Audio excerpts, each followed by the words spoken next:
We're now going to tackle the question of the investment plan. Maintenance operations are essential when we speak of asset management, but they represent a certain amount of investment which it is important to know how to manage.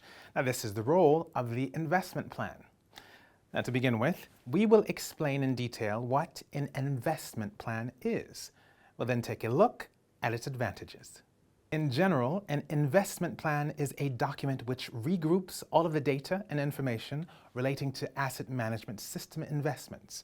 It enables maintenance operations such as renewals or repairs to be planned, for example. Now, it is therefore necessary to ensure that the investment plan corresponds to the maintenance plan. It's a multi-annual plan, generally spanning between 3 and 5 years.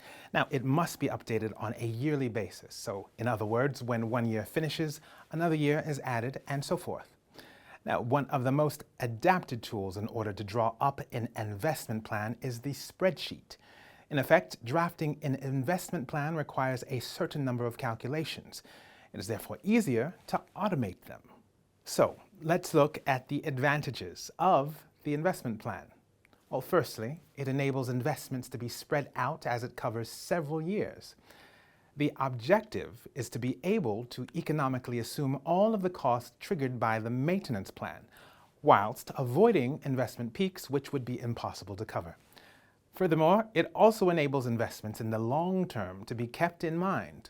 Now, once we are sure that all of the maintenance operations have been taken into account and dealt with, it is important to provide for future investments relating to the possible growth of the structure. Now, it may be necessary to build new infrastructures, for example, and with this comes the need to acquire new assets, which represents a significant investment for the structure. So, let's go over the key concepts. The investment plan is a spreadsheet in which all asset management related to investments are listed. It is generally compiled for between 3 and 5 years and permits investments to be spread out over several years in order to meet current and future needs.